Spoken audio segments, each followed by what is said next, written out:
नमस्कार दोस्तों, आप सभी का बहुत स्वागत है। मैं हूं अशोक पांडे। स्वागत करने के साथ अगर आप नए हैं तो सब्सक्राइब कर दीजिए। आपका अपना चैनल है ऑनलाइन लीगल हेल्प।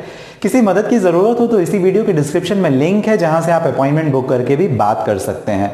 महिलाओं का सबसे विवादित एक टॉपिक, जैसे पुरुष ये कहते हैं कि ये मिसयूज ऑफ पावर है जो कि भारत के कानून के द्वारा दिया गया है। कई लोग समझ गए होंगे कि मैं सेक्शन 304 और सेक्शन 498A के बारे में बात कर रहा हूं और इस टॉपिक में डोमेस्टिक वायलेंस को कंसीडर किया जाता है, जिसमें मेंटल और फिजिकल दोनों ही तरह के डोमेस्टिक वायलेंस कंसीडर किए जाते हैं।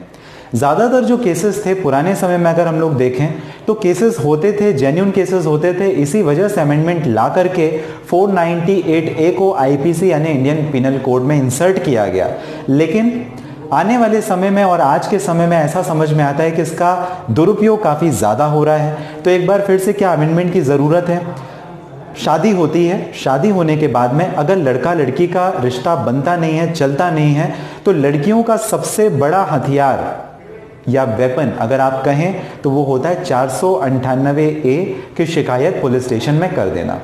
अब एफआईआर क्यों हो जाती है? एफआईआर हो जाने का भी कारण है बिकॉज इसमें दो चीजें बताई गई है, मेंटल और फिजिकल, शारीरिक और मानसिक। जब दोनों ही रूप से शोषण होता है तो आप उसे 498 की कैटेगरी में ले आएंगे। अगर फिजिकल इंजरीज हैं तो वो तो क्लियरली समझ में आएंगे कि हाथ में चोट लगी है। आप मेडिकल एग्जामिनेशन या टेस्ट के लिए जाएंगे, डॉक्टर आपको प्रिस्क्राइब कर देगा कि ये इंजरी है। मेंटल इंजरी को आप कैसे साबित करेंगे? तो इसी वजह से पुलिस भी कई जगह कंपेल होती है, बाध्यकारी होती है कि वो चाहे या अनचाहे 498A की शिकायत रजिस्टर कर लेती है। लेकिन दूध का दूध और पानी का पानी कोर्ट में होता है। जब मामला पूरा कोर्ट में चलता है तो ट्रायल के ड्यूरेशन में जो महिला होती है वो साबित नहीं कर पाती है कि घर वाले और पति के द्वारा किसी प्रकार की मानसिक व शारीरिक प्रताड़ना का उसे सामना करना पड़ा, और इस वजह से जो मामला था वो कोर्ट के द्वारा खारिज कर दिया जाता है।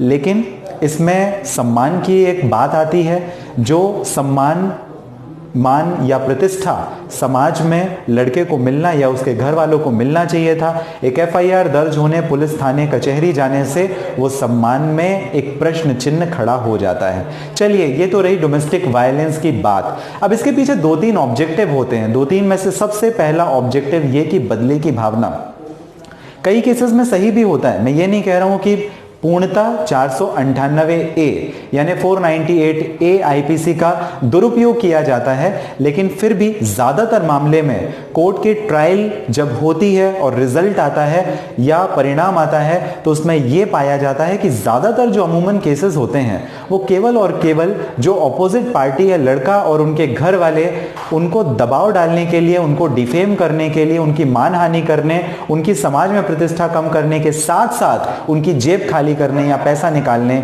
से संबंधित होता है। इस वजह से मैं एम्फेसिस कर रहा हूं कि आप जरा ध्यान दें 498 किस वजह से किया जाता है। उसका सबसे महत्वपूर्ण रीजन तो एक ये है। दूसरा, महिलाओं को पता है कि एक तरीके का कॉग्निजेबल ऑफेंस है, प्लस इसके साथ ही नॉन बेलेबल ऑफेंस है।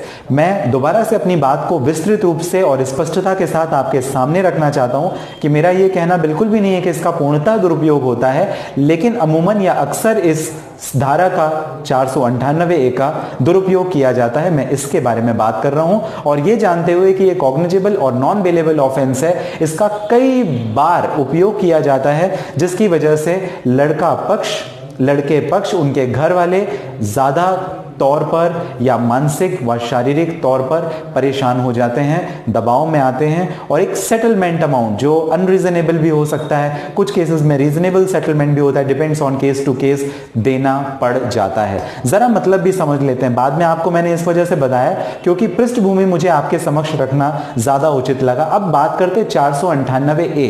तो इंडियन पिनल कोड 1860 का जो हमारा कानून है, तो ये क्रिमिनल लॉ जो अमेंडमेंट हुआ था, उस अमेंडमेंट में इसको मॉडिफाई किया गया, और ये अमेंडमेंट हुआ था 1983 में, 26 दिसंबर 1983 को। ये जो पर्टिकुलर सेक्शन है 498A, उसको इम्पोज किया गया। आने के बाद में इसका ऑब्जेक्टिव लाने का केवल और केवल इतना था कि महिला को एक प्रकार से सुरक्षा मिल सके, क्योंकि उस समय काफी ज्यादा क्रुएलिटी का सामना करना पड़ रहा था महिलाओं को मानसिक व शारीरिक तौर पर। तो निश्चित रूप से वो कानून लाना बहुत ही महत्वपूर्ण था, अनिवार्य था। समय के साथ परिस्थिति बदलने लग गई और अब जब ज्यादातर केसेस में महिला और पुरुष बराबर हैं, उनका क्वालिफिकेशन भी सेम है, उनका डिजिग्नेशन भी सेम है, जॉब भी सेम क्राइटेरिया में कर रहे हैं, सारी चीजें हैं, तो बहुत ही ध्यान रखना पड़ेगा। कुछ स्पेशल गाइडलाइंस को भी सुप्रीम कोर्ट की ध्यान रखनी होगी, जिसके अंतर्गत पुलिस अथॉरिटीज और कोर्ट सेक्शन 498A को इंप्लीमेंट करने या लागू करने के संबंध में अपनी दिशा निर्देश दे सकें, जिससे जो झूठे या गलत प्रकार के केसेस 498A से संबंधित पुलिस थानों में रजिस्टर हो रहे हैं वो ना हो सकें। इसके बाद भी हम आपको वीडियोस देंगे जहां पर सुप्रीम कोर्ट की गाइडलाइन के बारे में बात करेंगे, किस प्रकार से जो 498A के मामले होते हैं उनका निपटारा किया जा सके, इसके बारे में बात करेंगे और भी आपको जानकारी मिलेगी। वीडियो लंबा होगा इसलिए मिलते हैं अगले वीडियो में, तब तक के लिए आप सभी का बहुत धन्यवाद। अगर आप अपॉइंटमेंट बुक करना चाहते हैं, पर्सनल प्रॉब्लम के लिए बात करना चाहते हैं, इसी वीडियो के लिंक में डिस्क्रिप्शन है जहां से अपॉइंटमेंट बुक करके आप बात कर सकते हैं। हमेशा की तरह कीमती और महत्वपूर्ण समय जो आप मुझे देते हैं इसके लिए आप सभी का बहुत धन्यवाद।